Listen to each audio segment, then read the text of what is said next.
हर पल मेरे पति मेरे साथ है। मुझे लगता है वो मुझे प्रश्न कर रहे हैं कि तुम मेरे मेहनत से बनाया हुआ घर को तुम क्यों नहीं ले पाई। मेरा एक एक खून पसीने का पैसा था, मैं इसमें इसीलिए लड़ रही हूँ। परमिला जी, आंसू स्वाभाविक है आना, दुख आपके ऊपर पड़ा है, लेकिन हर चीज का समाधान आंसू से नहीं होता।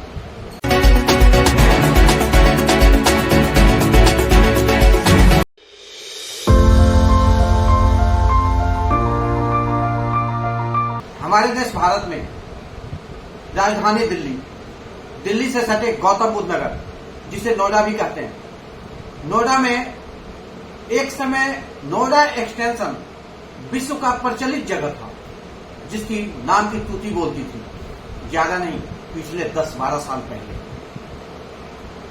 जब नोएडा एक्सटेंशन बना तो उस समय यहां कोई 500 किलोमीटर से, कोई 1200 किलोमीटर से, कोई 2000 और कोई 3000 किलोमीटर से आकर के प्रवासी अपना आवास बनाए, बिल्डिंग खरीदे, जिस बिल्डिंग में एक दो नहीं करीबन लाखों घर बने हुए हैं, अपार्टमेंट बने हुए हैं, बहुमंजिली इमारत बनी हुई है। लेकिन इसमें रहने वाले भी परेशान हैं। और सबसे अच्छी बात बताऊं, कई तो ऐसे हैं जिनकी ईएमआई भी कंप्लीट हो गई, बुकिंग भी हो गई, पैसा भी दे दिया, बैंक का लोन भी सह रहे हैं, लेकिन उन्हें कुछ नहीं मिला। सिर्फ मिला तो इंतजार। ना तो इनकी सुनते हैं विधायक, ना ही सांसद, ना ही चीफ मिनिस्टर, ना ही पीएम। आखिर कब तक? इसी संदर्भ में आज हमारे साथ बात करने के लिए हैं परमिला बनर्जी। परमिला बनर्जी वो नाम है जो होम वायर्स के लिए दिल की धड़कन बनी हुई है। उनकी एक एक आवाज को उठाती हैं, हर दरवाजे पे जाती हैं, या तो एसपी हो, कमिश्नर हो या सीएम आवास। सांसद और विधायक की बात तो छोड़ दें, आज उन्हीं से सुनते हैं कि अभी तक की उनकी सफर कैसी रही, किस तरह से कोविड काल भी उन्होंने देखा और आगे कैसे हर बैच को, हर जरूरतमंद की आवाज बनी हुई है। नमस्कार। नमस्कार। पहले तो मैं आपका धन्यवाद करूंगी, आपने हिम्मत दिखाई, बहुत बड़ी बात है, क्योंकि ये एक ऐसी समस्या है जो कि शेर के मुंह में से हड्डी छीनने वाली बात है, तो गट्स चाहिए। पहले अपना आप परिचय बता दें, कहाँ से आती हैं, मैं और कैसी आपकी जीवन चल रही है, कठिनाइयों का सामना कहाँ तक करना पड़ा? कठिनाइयां तो अभी भी चल रही है। मैं ओरिजिनली बंगाल की हूँ, शादी के बाद मैं दिल्ली आ गई थी। मेरे हस्बैंड स्टूडेंट लाइफ से दिल्ली में थे और वो दिल्ली में ही जॉब करते थे, तो उस सिलसिले में मैं दिल्ली वासी हो गई। 2016 में मैं फर्स्ट टाइम मैं नोएडा गौतम बुद्ध नगर आई, अपने घर की सपना लेके। सबकी तरह मेरी भी सपना थी कि हमारा एक घर होगा। हस्बैंड ने बहुत, जितना भी उन्होंने जमाया था, मैं एक टिपिकल हाउसवाइफ थी, मेरी बच्ची बहुत छोटी थी। मोदी जी के साथ साथ दिल्ली में मोदी जी भी आए थे, 2014 में मेरी बेटी आई थी। तो उसके बाद ऐसा हुआ कि हम लोग 2016 में जब यहाँ पे आए, सुपर टेक इको विलेज 3-2 सब बना हुआ था, लेकिन हमने जब घर बुक कराना था तो ऐसा था कि सर दूसरे एक प्रोजेक्ट में हम लोग लेने वाले थे, लेकिन मेरे हस्बैंड बोले कि इनका जो ऑफिस है ये मेरठ में है और सुपरटेक अच्छा ब्रांड है, ये लोग रास्ते से, जैसे रास्ते से पकड़ते ना, मायावी होते हैं ना, आप रामायण में देखे ना, मायावी होते हैं, राक्षस होते हैं मायावी अपने रूप माने प्रकट होते हैं, भयंकर रूप, अलग अलग रूप लेते हैं।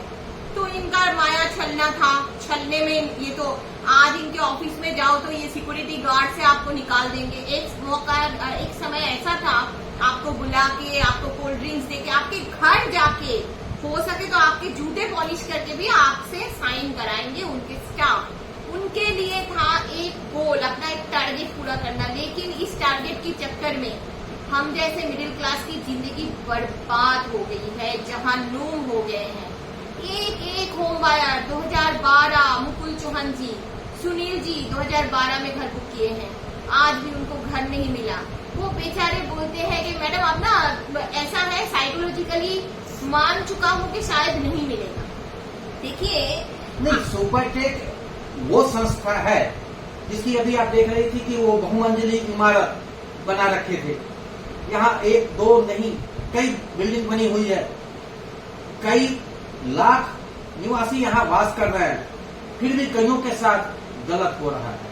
उस पर क्या कहें? किसके साथ गलत नहीं हुआ? सुपरटेक के हर एक आप अगर बायर्स को देखेंगे तो सभी उनसे परेशान हैं। A to Z तो उनमें खाली एक निर्माण को देखिए आप, एक हैंडल ऐसा हाथ लगाएंगे निकल के आ जाएगा। छोड़ दीजिए, मैं उसमें जाना ही नहीं चाहती। मेरा प्रश्न है, सुपरटेक एकमात्र एक बिल्डर है, केवल मात्र एक बिल्डर है ही क्या? है ही क्या कि उसके आगे सबको इतना डर लगता है, उसके सब्जेक्ट में कोई बात नहीं करेगा? है क्या? क्या है सुपरटेक? एक बिल्डर है जो हजार रुपए का, करोड़ रुपए का घोटाला करता है और उसके लिए कोई जेल नहीं बना है। तो उसके लिए जेल नहीं बनता है, कोई जेल का सलाखे नहीं है, इतना बड़ा रसूखदार है। कौन है सुपरटेक? मैं जानना चाहती हूँ, जिससे ईडी, ईओडब्ल्यू और सीबीआई सबके पास कोई सबूत नहीं है, लेकिन हजार लोग त्रासदी में है। मेरा प्रश्न ये है कि इतने बड़े घोटाला करने के बाद भी वो रोम कैसे कर रहा है फ्री? अगर आम्रपाली के जो भी है मालिक है वो अगर जेल में रह सकता है, अगर बंगाल के सारे मिनिस्टर जेल में रह सकते हैं, तो सुपरटेक का ऐसा कौन सा दूध से उसको धुलाया गया है कि वो उसके लिए कोई जेल नहीं बनता है? आप मुझे बता दीजिए। इनके ऊपर तो किसी के संरक्षण है, तब तो इतनी करप्शन कर रहे हैं, भ्रष्टाचार हो रही है, पैसा ले लिए फिर भी किसी को बिल्डिंग नहीं मिल रहा है। आप सोचिए, मेरे जैसे परिवार, मैं अपना दुख तो छोटा पाती हूँ। मेरी बेटी 7 साल की थी जब इसके पापा चले गए थे। अपने हाथों से अपने पति का मैंने क्रीमेशन किया है। हर पल मेरे पति मेरे साथ है। मुझे लगता है वो मुझे प्रश्न कर रहे हैं कि तुम मेरे मेहनत से बनाया हुआ घर को तुम क्यों नहीं ले पाई?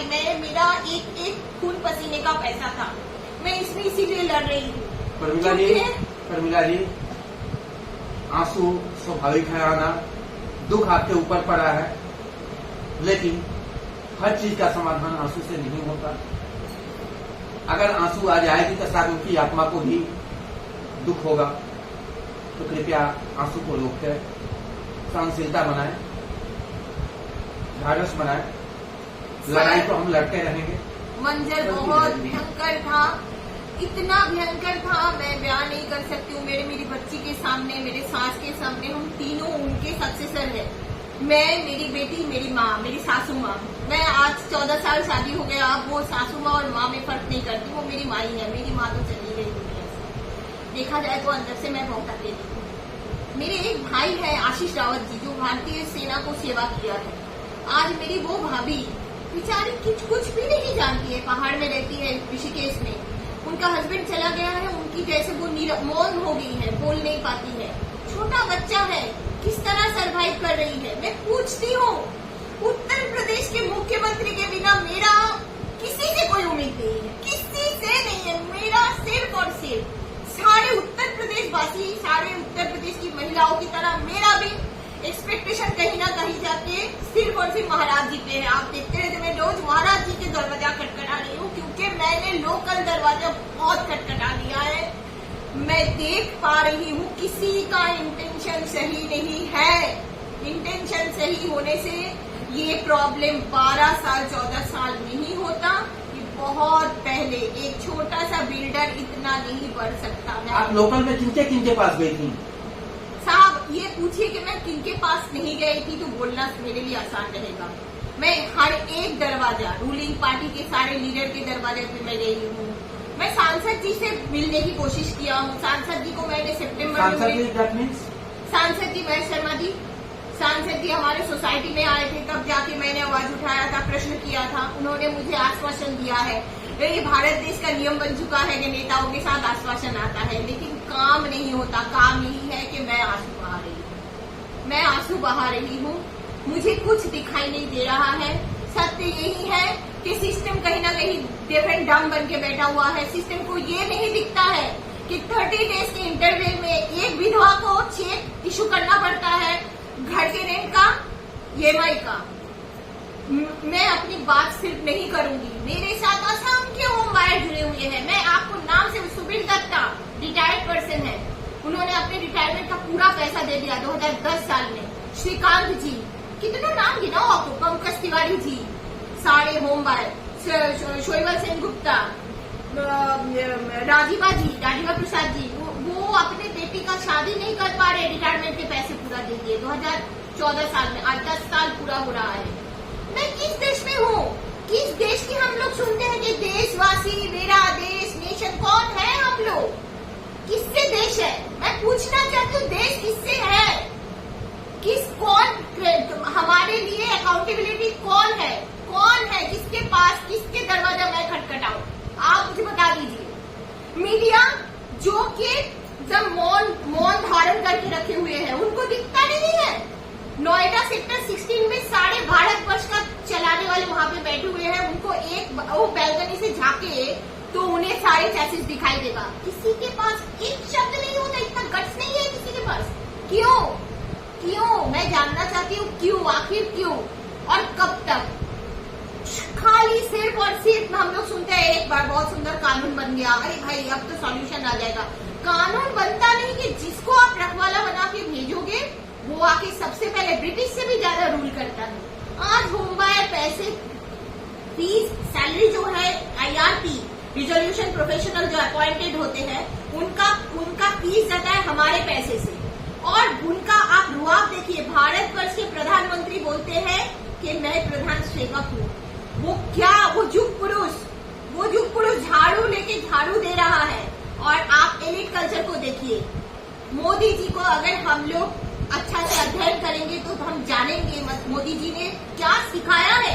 वो युग पुरुष इस देश को जो देके जा रहा है, ये 5000 वर्ष तक हम बाद भी उनको याद किया जाएगा। लेकिन मोदी जी के नाम पे जो दुकान चलाने वाले हैं, धिक्कार भेज रही हूं मैं उनपे कि एक ऐसे महान इंसान की महानता को कहीं ना कहीं यही लोग कालिमा लिप्त कर रहा है। इसीलिए हम सबका सुपर टेक इकोविलेज 2 और सारे सुपर टेक के होम बायर का एकमात्र उम्मीद जो है माननीय प्रधानमंत्री जी है और हमारे परम पूज्य महाराज जी है। नहीं, महाराज जी हो या प्रधानमंत्री जी हैं, उनका हम भी सम्मान करते हैं, आप भी सम्मान करती हैं, लेकिन वो कब तक क्या करेंगे जब नीचे की पूरी सिस्टम ही भ्रष्ट पड़ी हुई है। मैं वही आपको बोल रही हूँ, जो मोदी जी के नाम पे दुकान चला रहे हैं, रेरा हो या प्राधिकरण हो, मैं ये एक्सपेक्ट नहीं कर सकती हूँ कि माननीय मुख्यमंत्री जी रोज आके प्राधिकरण की काम देखेंगे। ये उनके लिए संभव नहीं है। उनको काम कराने के लिए कहीं ना कहीं कुछ उंगली मेरे तरफ भी उठना चाहिए। मैं क्यों खामोश हूँ? मैं बायर होके मैं क्यों खामोश हूँ? मैं क्यों नहीं आवाज उठा सकती हूँ कि मेरे साथ अन्याय हो रहा है? आप मुझे बता दीजिए, मैं इतनी अज्ञानी क्यों होंगी कि मैं पढ़ा लिखा हूँ, मैं कॉर्पोरेट में काम कर रहा हूँ, लेकिन मैं किसी एक को नॉमिनेट कर देता हूँ जो जाके मेरे जैसे 100-200 लोगों का हक मार के आ गया, अपना एक फ्लैट लेके वो अपना जो UOW का कंप्लेन होता है, कहीं पे किसी संस्था पे कंप्लेन होता है तो वापस लेके आ जाता है। वो दोषी नहीं है, मैं दोषी हूँ। मैंने उसको ये पावर क्यों दिया था? अयोग्य लोग को मैं पावर क्यों दे रही हूँ? दोष मेरा है। जो मोदी जी के नाम पे दुकान चला रहा है, दोष उनका है। मैं मेरे प्रधानमंत्री जी के नाम पे मैं 7 जन्म वार दूंगी। उन्होंने मेरा धर्म का रक्षा किया, मेरे पूर्वजों का रक्षा किया, उन्होंने मुझे राम मंदिर दिया है। तो मेरे नजदीक, मेरे नजर में वो ईश्वर से कम नहीं है। और मेरा उम्मीद, मेरा जो सब कुछ है, मेरे रामदूत, मेरे मुख्यमंत्री, और मुझे विश्वास है मेरी आवाज उन तक अगर पहुंचेगी तो वो एक्शन जरूर करेंगे। मेरा उम्मीद, मेरी सारी एक्सपेक्टेशन और मेरी सारे निवेदन माननीय मुख्यमंत्री जी को है, महाराज जी को मैं रोज बोल रही हूँ। मैं साधारण हूँ, मैं उन तक नहीं पहुंच सकती हूँ। मैं कभी कोई संस्था बनाना, लीडर बनना, ये सब मेरी इंटेंशन नहीं रही है, इसीलिए वो लोग उन तक पहुंच सकेंगे, मैं नहीं पहुंच सकती। कोई बात नहीं, मेरे पास सोशल मीडिया है, मैं वहां से रोज आवाज उठा रही हूँ। आज सोशल मीडिया है जो आपने मुझे जाना है, आज सोशल मीडिया है जो गाजियाबाद से लेकर NCR में सब पार्वती जी को जान रहे हैं। तो माननीय मुख्यमंत्री जी कहीं ना कभी मुझे मेरी आवाज उन तक जरूर पहुंचेगी। अरे श्री राम जी तक पहुंच गए तो उन तक क्यों नहीं पहुंचेगी? मेरी एक ही निवेदन है कि होम बायर को और डिप्राइव ना किया जाए। अब जो है एनबीसीसी से हमारा काम किया जाए, और एनबीसीसी आने के लिए कुछ चक्र बना हुआ है, कुछ कॉन्स्पिरेसी चल रहा है। इसी तरह जिनका दुकान चल रहा है, जिनको सैलरी मिल रहा है, उनको खल रहा है, शरीर उनका उबल रहा है कि अरे एनबीसीसी आ गया तो मेरा तो दुकान बंद हो गया। तो मैं उनसे निवेदन करूंगी, भैया आप दूसरे कई जगह अपना दुकान खोलिए, हम लोगों को बख्श दीजिए, हम लोगों की जान छोड़ दीजिए, हम लोगों को घर देने में मदद कीजिए। नहीं कर सकते हो तो निकल जाइए, आप में कोई आपकी एबिलिटी नहीं है। You are fail to invite in RA. Last 3 years में आपने हमारा टाइम बर्बाद कराया है, अब हम लोग की जान छोड़िए, जान छोड़ दीजिए हम लोगों की। सुपर टेक की बायर को इस भ्रष्ट जो एक चक्र है, जो सिस्टम बना के रखा हुआ है, जो डिसीजन मेकर है, उनको मैं निवेदन कर रही हूँ, हम लोग को जान छोड़ दीजिए, एनबीसीसी को आने दीजिए, हमें घर दीजिए, हमें कुछ नहीं मालूम। जी, अभी तो बात हमारी चल रही थी कि बिल्डिंग पेमेंट कर रही है, बेटी की शादी तक रुक गई, जिंदगी और मौत भी हो गई, लेकिन नहीं मिला तो सिर्फ फ्लैट, वो भी नोएडा एक्सटेंशन में। कब तक इंतजार करेंगे? क्या इसका जवाब कोई दे सकता है? नहीं, सिर्फ सुनते हैं, दिलासा देते हैं। प्रमिला जी को भी कई बार स्थानीय सांसद विधायक ने दिलासा दिया। इनकी एक बड़ी अच्छी सी कहानी है। जब ये हमारे सांसद महोदय से मिलने गई तो ये अपनी जुबानी बताएं कि उनसे कैसी मुलाकात रही और किस तरह से आपका स्वागत किया गया। हाँ, माननीय सांसद जी को मैं मिलने गई थी, सांसद जी ही मिलने मुद्दा क्या था? मुद्दा यही था कि उन्होंने तीसरी बार गौतम बुद्ध नगर को विजय प्राप्त किया था, तो वो अपने निवासियों से मिलने आए थे। उनकी बहुत अच्छी सुंदर मधुर सांसद जी बहुत मधुर वाणी बोलते हैं, मुझे बहुत अच्छे लगते हैं वो। लेकिन कहीं ना कहीं मुझे पता नहीं क्यों मैं उन तक पहुंच नहीं पा रही हूँ, या फिर उनके कान मेरे लिए बंद हो जाते हैं। मैंने जब बोला कि सर आप ऐसा है, तो उन्होंने बोला नहीं आपको टाइम देंगे, आपके प्रॉब्लम। सर मैं उनके पास कोई कॉम्प्लेन लेके नहीं जा रही हूँ, मुझे भी सॉल्यूशन चाहिए। मेरे एक दिन मेरे लिए कीमती है। मैं उनसे यही निवेदन करने गई थी, डबल इंजन की सरकार है, MoHUA ministry of housing urban department, उनसे आप बोले, उनसे आप हमारे लिए काम कीजिए कि एनबीसीसी को अपॉइंट कराया जाए। सुपर टेक इको विलेज 2 एक प्रोजेक्ट है जो इंसॉल्वेंट हुआ था, तो आज अगर सुपर टेक इको विलेज 2 के लिए कोई रिजोल्यूशन प्रोफेशनल नहीं, एप्लीकेंट नहीं आ रहा है, इन्वेस्टर नहीं आ रहा है, तो एनबीसीसी आके हमारा काम करा दे। यही तो निवेदन है, इतना ही तो कहना है। क्या कहा? नहीं साहब, उन्होंने मुझे सुना जरूर है, सुना भी नहीं, आधा सुन के वो तो वीडियो पूरा आपने देखा भी होगा, वो आधा निकल गए। और उसके बाद उन्होंने मुझे आश्वासन दिया मिलने का, लेकिन मेरे श्री राम तो मुझे रोज मिलते हैं, लेकिन मेरे माननीय सांसद भी मुझे नहीं मिलते हैं। बहुत दुख की बात है। आज हम जहाँ बैठे हुए हैं, क्या यह मकान आपका अपना है? अरे साहब, इसकी कहानी मत पूछिए। सुपर टेक बहुत सारे हाजमोला गोली होते हैं ना, जिसे डाइजेशन होता है, बहुत सारे गोली देके लोगों को घर मन लुभावन, ठीक है। उन्होंने एक स्कीम में घर बेचा। पहले तो मुझे घर बेच दिया 2017 में, मुझे मिला नहीं, मेरा वो 0 हो गया। 21 में मुझे मेरे पैसे को बोला कि ट्रांसफर करा के नया यूनिट में आपको एक स्कीम दिया जा रहा है, आपको रेंटल स्कीम, आपको घर दिया जाएगा रहने के लिए, और 2 साल में आपका घर बन जाएगा। 2 साल तक आपको कुछ नहीं देना है, आपको ईएमआई के रूप में आप हमें पैसे देते जाएंगे और आपको हम 2 साल में घर यानी कोई रेंट नहीं देना था? कोई रेंट नहीं देना था। That is rental scheme. ये भी इनका एक मायावी रावण का जैसे माया होता है ना, माया जाल, तो ये भी एक जाल था, ग्राहक उसमें फंसते गए।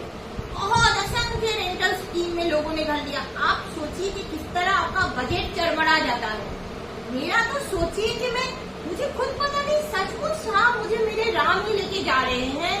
मैं हाउसवाइफ हूँ, इस उम्र में आके ना मैं जॉब कर सकती हूँ, ना मैं छोटी बच्ची को रख के कहीं जा सकती हूँ, तो मुझे मेरे राम ही चला रहे हैं। मुझे 22 में जब नहीं, हम इस बिल्डिंग पे बात कर रहे थे, तो ये रेंटल स्कीम में आपको मिला हुआ है, तो क्या इसका रेंट अब देना पड़ता है? हाँ, मैं बोल रही हूँ आपको, जब रेंटल ये जो इंसॉल्वेंसी हो गया, इंसॉल्वेंसी एक ऐसी चीज है जिससे बिल्डर को पूरा धुलाई हो जाता है, उसको कोई लिएबिलिटी नहीं रहता, वो इंसॉल्वेंसी को एंजॉय करता है।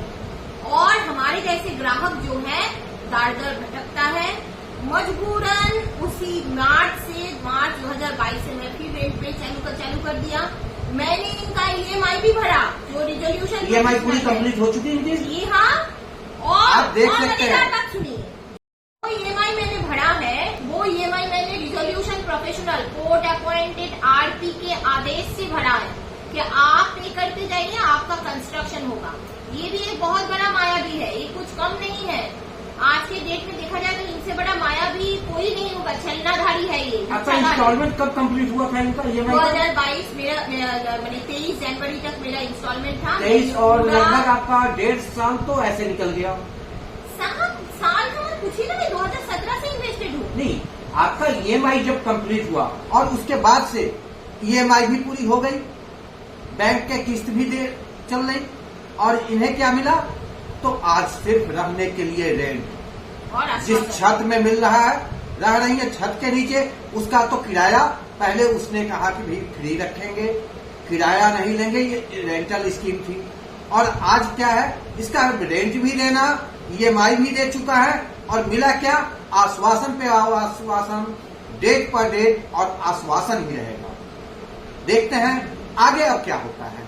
हम लोग मिडिल क्लास है, तो मैं कहीं से पर्सनल लोन ली थी, मुझे पता चला था मुझे घर मिल जाएगा, मुझे रेंट नहीं देना है, तो मैं EMI ये पर्सनल लोन का EMI अब चल रहा है आपका, जिससे आपने पैसा लिया था उसे अब दे रही। मैंने लेके दिया है, बैंक से मैंने पर्सनल लोन लिया है। मेरे जैसे बहुत सारे बायर है, PNB से, LNT से सब लोन लिया हुआ है, जिन्होंने 50% पे किया। वो कहाँ से देता? मान लीजिए 34 लाख का अगर घर है तो 17 लाख वो कहाँ से लाए? वो भी तो कहीं से लिया है। अच्छा, इनकी कंस्ट्रक्शन जो हो रही है वहाँ एक्चुअल पोजीशन क्या है और कितना बना है और क्या है, वो मेरे दर्शकों को आप बताएं। 2015 में ये टावर बने थे, बंद हो गए थे। 2015 के बाद इसमें कोई काम नहीं हुआ है। वो ढांचे में धूल, मिट्टी, डास, वो कितना दिन खड़ा रहेगा? वो बन के भी तैयार भी हो जाएगा, हम रह के कितने दिन रह पाएंगे? ये बहुत बड़ी प्रश्न है। अभी तो हमें ये भी बहुत बड़ा एक प्रश्न है कि उसका जो उसका ऑडिट होना चाहिए, कि वो स्ट्रक्चरल ऑडिट जिसे कहते हैं, स्ट्रक्चर की ऑडिट होना चाहिए। तो वो तो हम लोग डिमांड करेंगे ही, लेकिन सबसे पहले बनाने के लिए गवर्नमेंट तो आए आगे, अब तो आ जाए। आप तो NBCC आप बोलिए ना, ये क्या पार्शियलिटी है? आम्रपाली के लिए NBCC आ गया, तो सुपरटेक के बाहर क्या मंगल ग्रह से आए हैं? नहीं, कितने % वहाँ मकान कंप्लीट हुआ है इनका अपार्टमेंट में? अगर परसेंट पे बोले तो यूँ समझ लीजिए 60% हुआ है, 40% काम बाकी है। टावर में अगर 27 फ्लोर तक बनना है तो 22 मंजिल तक बना हुआ है। 22 से लेकर 27 5 फ्लोर और बनना है, बाकी लिफ्ट लगना है, उसमें प्लास्टरिंग होना है, जो फलाना ठिकाना जो काम होना होता है सभी बाकी है। सभी पूरी की पूरी काम में 60% काम हो चुका, 40% बाकी है। इस 40% में इनिशियली सब कुछ आता है, फिर भी अभी तो कई अपार्टमेंट ऐसे हैं, टावर ऐसे हैं जिस पर 5 से 6 7 मंजिल तक कंस्ट्रक्शन ही अभी नहीं हुआ है। क्यों, ये सही है? बिल्कुल सही है। हमारे ही विलेज 2 में 2 टावर है, K टावर, H टावर, जिसपे असंख्य, वहाँ पे जानते हैं आप, एक लखनऊ में रहते हैं साहब, वो बोले अब मैं रिटायर्ड होने वाला हूँ। इतनी दुखद, इतनी मंच हुई, एक दिन उन्होंने मुझे कहा, संदीप सिन्हा जी, वो कृष्ण भक्त है, वो बोलते हैं कि अब तो मुझे लग रहा है शमशान जाके मुझे घर मिलेगा। मैं इतनी दुखी हुई थी। वो मेरे बड़े भाई, मेरे पिता तुल्य है, मैं उनकी बहुत रिस्पेक्ट करती हूँ। मैं इन सब के लिए माननीय मुख्यमंत्री जी से फिर से निवेदन कर रही हूँ, हम जैसे निर्दोष इनोसेंट होम बायर को आप देखिए, हमें तारीख नहीं चाहिए। अब और फाइल एक्सचेंज में लाल फीताशाही में और समय बर्बाद नहीं होना चाहिए। ये सारे लोग कोई कसूर नहीं किया है, हमारी कोई गलती नहीं था, फिर हमें इतना बड़ा सजा क्यों? आखिर क्यों? बैंक अथॉरिटी का ये जो शिकंजा होम बायर पे क्यों पड़ेगा? जो गुनाह किया है वो फ्री घूम रहा है। साहब अंधेर नगरी, ये हो क्या रहा है? कहाँ हूँ? क्या देख रही हूँ?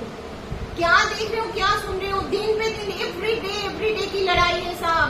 2022 से आप जाके देखिए 30,000 ट्वीट कर चुकी हूँ। आखिर क्या इस देश में आम जनता के सुनने वाला कोई नहीं है? उसकी कोई वैल्यू नहीं है। हमेशा कोई चक्र बनाना पड़ेगा, कोई संस्था बनाना पड़ेगा, जाके वहाँ पे होगी, भ्रष्टाचार होगी, यही सब होगा। कोई हम लोग ऑनेस्टी में क्यों नहीं सोच सकते हैं?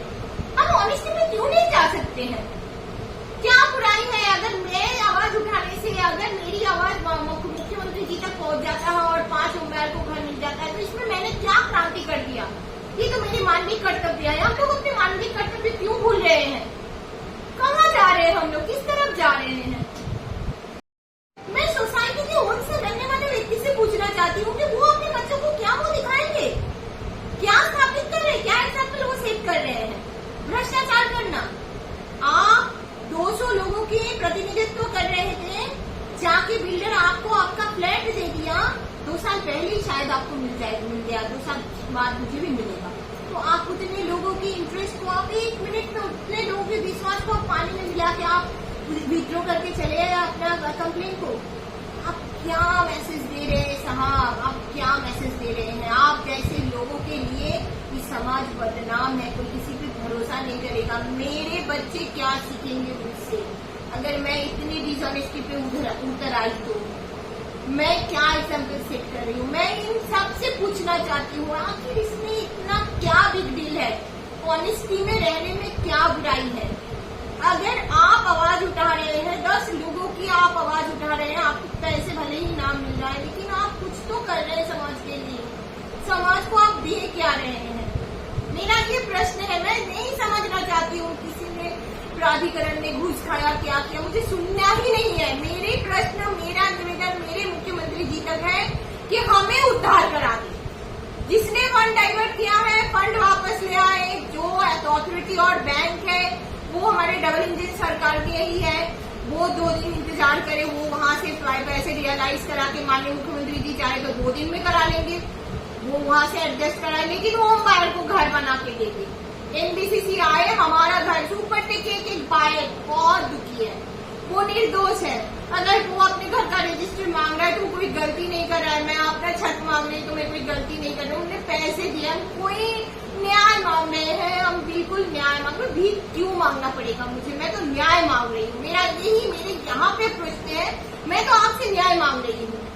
आप तो कितनों को आप आवाज दे रहे हो, फ्री में दे रहे हो, सब कुछ कर रहे हो, तो उसका भी देखो ना, जिसने पे किया है वो तो मॉर्निंग टू इवनिंग वो तो टैक्स पे कर रहा है, फिर आप उसके लिए क्यों नहीं सोच रहे हो? क्यों उसे 10 साल का इंतजार करना पड़ेगा? क्यों 10 महीने में उसे सॉल्यूशन नहीं सोचा गया? क्यों कोई नहीं बोलेगा? क्यों मेरे सांसद जी, क्यों मेरे विधायक जी नहीं बोलेंगे कि यहाँ पे इतने सारे स्ट्रक्चर खड़ा हुआ है, इनके लिए भी इमीडिएट बेसिस पे काम किया जाए? क्यों नहीं बोल सकते? आखिर क्या हासिल है उनको? मेरा ये प्रश्न समाज को है कि आप क्या एग्जाम्पल सेट कर रहे हैं? मैं जानना चाहती हूँ, क्यों आपको मुझसे भागना ही क्यों पड़ रहा है? आखिर मैं क्या प्रश्न, मैं हिब्रू में पूछ रही हूँ, मैं तो विशुद्ध हिंदी में बात करने की कोशिश करती हूँ कि सांसद जी, विधायक जी, आप हमारे हमदम हो, हमदर्द हो, आप हमारे गार्डियन हो, आप क्यों नहीं मेरे आवाज उठाओगे? आपसे मैं क्यों नहीं उम्मीद रखूं? क्यों मुझे हर चीज के लिए जोगी मोदी का घंटा ही बजाना पड़ेगा? ये मेरा प्रश्न है। अगर आपने 5 लाख वोट से भी जीता है तो क्या मेरे प्रॉब्लम आपने सॉल्व कर दिया? वो बात नहीं पे खत्म हो जाता है। मैं तो अभी भी प्रॉब्लम में हूँ। मेरा आवाज आप कब उठाएंगे? कब उठाएंगे आप मेरा आवाज? आप बोल दीजिए मुझे। क्या समाज को आप ये दे रहे हैं? आपके लिस्ट में क्यों नहीं कंस्ट्रक्शन की बात है? क्यों नहीं है, जबकि इतने सारे इनकम्प्लीट प्रोजेक्ट पड़ा हुआ है? धन्यवाद। जब इंसान की आत्मा रोती है तो आंसू बनकर झलकते हैं। कब तक इस आंसू का जवाब कौन देगा? मुख्यमंत्री, प्रधानमंत्री, गृह मंत्री या स्थानीय विधायक और सांसद? इनके एक एक आंसू का जवाब देना होगा। सुपरटेक हो या अन्य कोई भी बिल्डर हो, संभल ले, नहीं चलेगी नाइंसाफी। नमस्कार।